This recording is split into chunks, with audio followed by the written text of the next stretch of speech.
করে, তোর দেশকে প্রত্যেকে ঘৃণা করে শুধু এই কারণের জন্য। এই গালি দিয়েছে ডোনাল্ড ট্রাম্প কাল বেঞ্জামিন নেতানিয়াহুকে।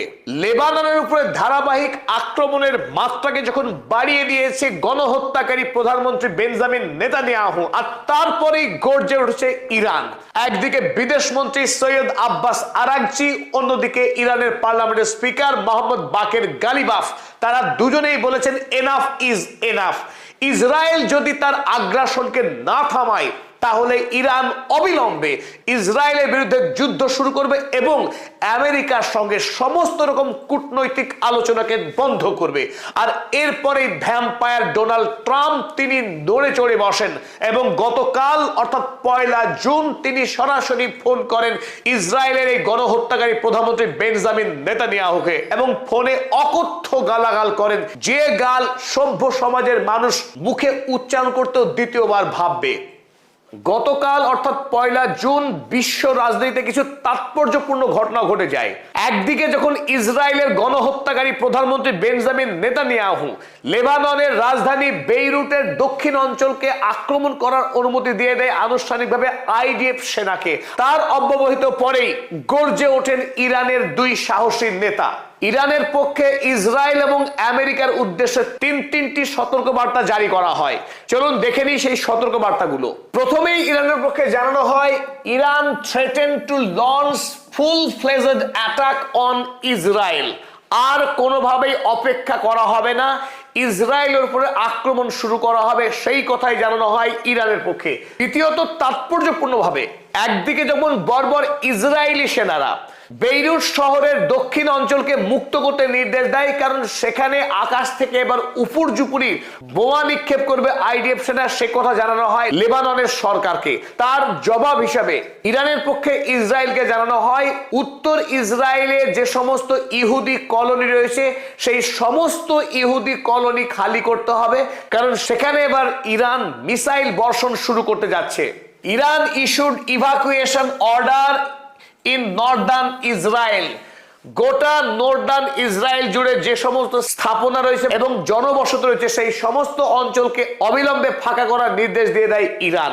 তাই শেয়ানে লড়াই পুরো জমে ওঠে গতকাল। তৃতীয়ত, ইরান আরো একবার স্পষ্ট করেছে তার অবস্থান।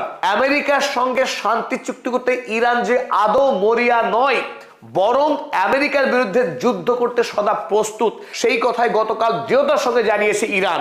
ইরান লেবাননের উপরে ইসরায়েলি আগ্রাসনের প্রতিবাদে সরাসরি আমেরিকার সঙ্গে সমস্ত রকম কূটনৈতিক আলোচনাকে বানচাল করে দেয়। Iran suspended all indirect negotiations with US. আমেরিকার সঙ্গে সমস্ত রকম কূটনৈতিক আলোচনা বন্ধ করবার পরই আমেরিকার সরকার অর্থাৎ ভ্যাম্পায়ার ডোনাল্ড ট্রাম্প রীতিমতো চাপে পড়ে যায়, কারণ এই মুহূর্তে ডোনাল্ড ট্রাম্পের জন্য মধ্যপ্রাচ্যের যুদ্ধ বন্ধ করা অত্যন্ত দরকার, কারণ শিয়রে ঝুলছে ভোটের খাড়া।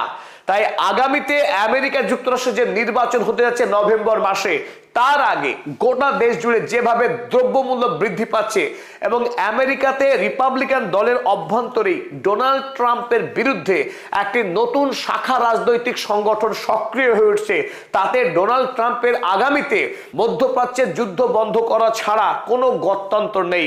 তাই আমরা কাল প্রথমবারের মতো দেখলাম ডোনাল্ড ট্রাম্প বেঞ্জামিন নেতানিয়াহুকে ফোন করতে বাধ্য হলেন এবং যে ফোনালাপের সিংহভাগই ছিল খিস্তি খেউড়। প্রথমবারের মতো ডোনাল্ড ট্রাম্পকে শোনা গেল বেঞ্জামিন নেতানিয়াহুকে অকথ্য ভাষায় গালাগাল করতে। আর এখান থেকে একটি বিষয় ফুটে ওঠে যে ডোনাল্ড ট্রাম্প তিনিও চাপে পড়তে পারেন এবং বেঞ্জামিন নেতানিয়াহুকে কিছুটা হলেও বাগে আনবার চেষ্টা করছেন এই ভৃত্য ডোনাল্ড ট্রাম্প। গতকাল ভারতীয় সময় বিকেল 5:11 প্রথম টুইট করেন ইরানের বিদেশমন্ত্রী সৈয়দ আব্বাস আরাগচি। আর এই টুইটে সৈয়দ আব্বাস আরাগচি স্পষ্ট করে দেন যে সিজ ফায়ার অর্থাৎ ইরানের সঙ্গে যুদ্ধবিরতির অর্থ শুধু ইরানে যুদ্ধ বন্ধ নয়, প্যালেস্টাইন, গাজা, লেবানন সর্বত্র যুদ্ধ বন্ধ করতে হবে, নইলে ইরান যুদ্ধবিরতির শর্তে কোনোভাবেই সম্মত হবে না। A ceasefire between Iran and United States constitutes without any ambiguity a comprehensive ceasefire across all fronts including Lebanon। যে কথা ইরান বারবার বলে এসেছে যে যুদ্ধ বন্ধ শুধু ইরানে নয়, লেবাননেও যুদ্ধ বন্ধ করতে হবে ইসরায়েলকে। লেবাননে যদি ইসরায়েল যুদ্ধ চালিয়ে যায়, ইরানের সঙ্গে আমেরিকার যুদ্ধবিরতির বাস্তব কোনো অর্থ নেই।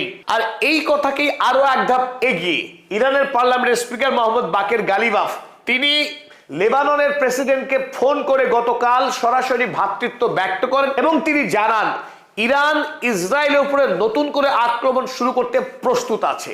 We will not only halt the path of negotiations, but we will also be in the direct confrontation with the enemy। যদি ইসরায়েল এইভাবে লেবাননকে আক্রমণ করতে থাকে, আমরা আমেরিকার সঙ্গে সমস্ত কূটনৈতিক আলোচনা শুধু থামাবো না, বরং ইসরায়েলের উপরে নতুন করে আক্রমণ হানতে শুরু করব। Long live the resistance. Mohammad Baqer Ghalibaf সরাসরি অ্যাক্সেস অফ রেজিস্ট্যান্সের জয়গান গেয়ে তার এই টুইট শেষ করেছেন।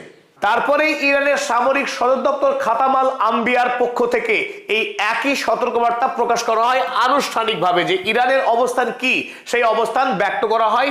আর তার অব্যবহিত পরেই ইরানের সামরিক সদর দপ্তর খাতামাল আম্বিয়ার পক্ষে একই কথা জানানো হয়, যদি ইসরায়েল হামলা চালাতে থাকে অবিলম্বে নর্দার্ন ইসরায়েলে আক্রমণ করা হবে এবং সেই উদ্দেশ্যেই নর্দার্ন ইসরায়েলে বসবাসকারী সমস্ত সেটলারদেরকে অবিলম্বে সেই জায়গা ছেড়ে যেতে বলা হয়। ভারতের সংবাদপত্র দ্য হিন্দু তারাও গতকাল একটি গুরুত্বপূর্ণ খবর প্রকাশ করে, Iran suspends talks with US over Israel's Lebanon strikes. যেহেতু ইসরায়েল লেবাননের ধারাবাহিক আক্রমণ চালিয়ে যাচ্ছে, তার প্রতিবাদ স্বরূপ ইরান আমেরিকার সঙ্গে সমস্ত আলোচনা ছেদ করেছে, সেই সংবাদ ছাপে ভারতের সংবাদপত্র দ্য হিন্দু। ইরান যখন এই অস্বাভাবিক চাপ প্রয়োগ করে, স্বাভাবিকভাবে ডোনাল্ড ট্রাম্প মুষড়ে পড়েন এবং গতকাল ডোনাল্ড ট্রাম্প বেঞ্জামিন নেতানিয়াহুর সঙ্গে ফোন আলাপ করেন। আর এই ফোন আলাপের ডিটেলস কথোপকথন পরবর্তীকালে এক্সিওস সংবাদপত্র প্রকাশ করে দেয়। আর সেখানেই আমরা দেখতে পাই যে ডোনাল্ড ট্রাম্প কিভাবে বেঞ্জামিন নেতানিয়াহুকে আক্রমণ করেন এবং তাকে গালাগাল করেন। তিনি বেঞ্জামিন নেতানিয়াহুকে সম্বোধন করেছেন কি বলে, ইউ আর ড্যাশ ক্রেজি। অশ্রাব্য গালাগাল, যে গালাগাল পড়া আমাদের পক্ষে সম্ভব নয়। তিনি আরো বলেন, you would be in prison if it were not for me. তুই অবধারিত জেলে থাকতিস যদি আমি তোকে না রক্ষা করতাম। I am saving your dash. আমি তোর ড্যাশ রক্ষা করেছি। এভরিবডি হেটস ইউ নাও। অন্তত রাগের বশে হলেও ডোনাল্ড ট্রাম্প জীবনে একটি সত্য কথা বলেছেন। গতকাল ডোনাল্ড ট্রাম্প প্রথমবারের মতো বলেছেন যে প্রত্যেকে বেঞ্জামিন নেতানিয়াহুকে ঘৃণা করে। কি অসাধারণ কথা! আমরা হাততালি দিচ্ছি ডোনাল্ড ট্রাম্পের জন্য। একটা উন্মাদ যুদ্ধবাজ ভ্যাম্পায়ার ডোনাল্ড ট্রাম্প, তিনিও অন্তত জীবনে একবার হলেও সত্য কথা বলতে পেরেছেন যে বেঞ্জামিন নেতানিয়াহুকে গোটা পৃথিবীর মানুষ ঘৃণা করেন। Everybody hates Israel because of this. এবং তারপরে একথাও জানিয়েছেন যে প্রত্যেকে ইসরায়েলকে ঘৃণা করে তার এই অনিয়ন্ত্রিত হিংসার জন্য। ডোনাল্ড ট্রাম্প দ্বিতীয় সত্য কথা বললেন গতকাল। এক, বিশ্ববাসী ঘৃণা করে বেঞ্জামিন নেতানিয়াহুকে, দ্বিতীয়ত বিশ্ববাসী ঘৃণা করে ইসরায়েল রাষ্ট্রকে, যার একমাত্র কারণ এই ইসরায়েল রাষ্ট্র আস্ত একটা ভ্যাম্পায়ার যা অন্য দেশের মানুষের রক্ত পান করে বেঁচে আছে। অর্থাৎ এই সংলাপের পরই ডোনাল্ড ট্রাম্প বেঞ্জামিন নেতানিয়াহুকে একরকম বাধ্য করেছেন গতকাল, যাতে আর আগামীতে লেবাননে নতুন করে হিংসা না সৃষ্টি করে ইসরায়েল রাষ্ট্র। অর্থাৎ ইসরায়েলকে আগের যে সীমানা লিটানি নদীর এপারে আসতে নিজে দেশে ডোনাল্ড ট্রাম্প। এই গালাগালের পর ডোনাল্ড ট্রাম্প তিনি ট্রুথ সোশ্যালে পোস্ট করেন, যে পোস্টে তিনি লিখেছেন, I had a very productive call with prime minister Benjamin Netanyahu of Israel. যে আমি বেঞ্জামিন নেতানিয়াহুর সঙ্গে ফোন আলাপ করেছি, সেই আলাপ ছিল অত্যন্ত ফলপ্রসূ।